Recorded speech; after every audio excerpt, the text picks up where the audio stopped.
Bila dibutuhkan sekian, buatlah sekian, digabung oleh seekor kuda yang namanya Abu kehitam-hitaman, dan bersama kafilah itu terdapat sebulan dan bulan mereka akan tiba kembali pada waktu matahari terbit esok. Jawab semua berbeda. Urutannya ada sekian, kabilahnya ada sekian, orangnya ada sekian. Urutan yang pertama kuda Abu. Pertanyaan itu jadi bisa.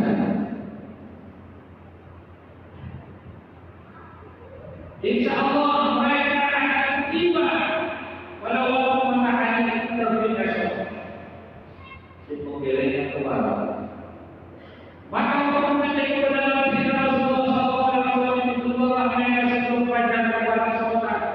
Menanti kedatangan kafilah. Oke, apa akan saya tunggu kedatangan mereka? Apa yang dibicarakan? Apakah sesuai dengan kenyataan? Apakah sesuai dengan kebenarannya? Akan saya tanyakan nanti kepada kamu dan keluarga. Tepat pada waktu matahari terbit, terlihat kafilah itu akan masuk kota Mekah didahului oleh seekor kuda yang abu-abu betul. Ternyata betul. Dan inilah orang-orang yang telah disebut namanya oleh Rasulullah. Ini belakang kita abu-abu dan ini orang ini, orang ini, orang ini. Ketemu semuanya.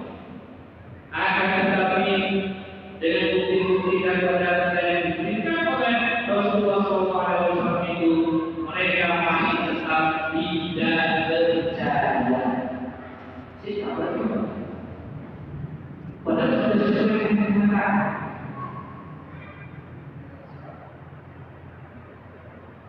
Dan berkata bahwa itu semuanya adalah perbuatan sihir yang Muhammad suri.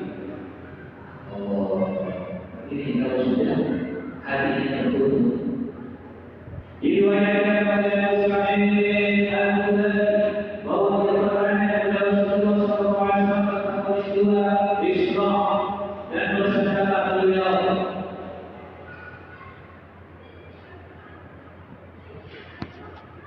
akhirnya Nabi SAW bersabda, dikatakanlah satu seekor rumah. Seekor binatang yang menyerupai Allah, binatang yang menjadi tunggangannya para nabi, ia lari dengan kaki di atas tubuhnya, meletakkan tangannya sebelum pandangan matanya.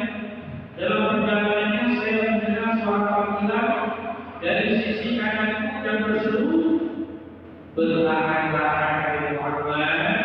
Kemudian dari sisi kiriku saya mendengar pula suara yang serupa yang tidak saya dengarkan. Bertahan-tahan Muhammad. Lalu saya dihadap oleh seorang perempuan yang mengenakan segenap hiasan dan mengulurkan tangannya kepadaku. Saya berkata, bertahan-tahan Muhammad. Tetapi aku tidak saya gerombokan seperti itu, bahkan tidak menoleh kepadanya. Ketika saya sampai di Baitul Maqdis, turunlah saya dari pulau dan Nabi ditambahkannya pada sebuah benda di tangan yang biasa digunakan oleh para nabi, menambahkan bawah padanya, lalu saya masuk ke dalam Masjidil Aqsa. Nah, sekarang kita lebih mulai. Bersabarlah kemudian bertanya kepada Jibril tentang suara-suara panggilan yang aku telah mendengarnya dalam perjalanan.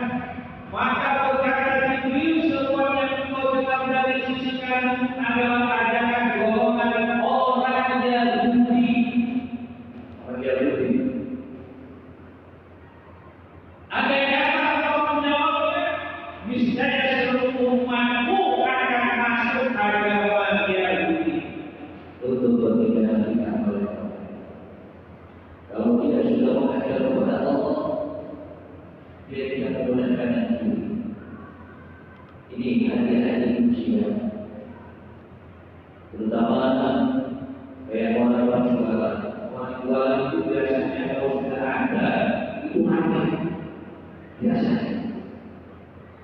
Kalau sudah ada pulang, ini ujian. Saya lanjutkan apa enggak? Saya meninggalkan sholat apa enggak?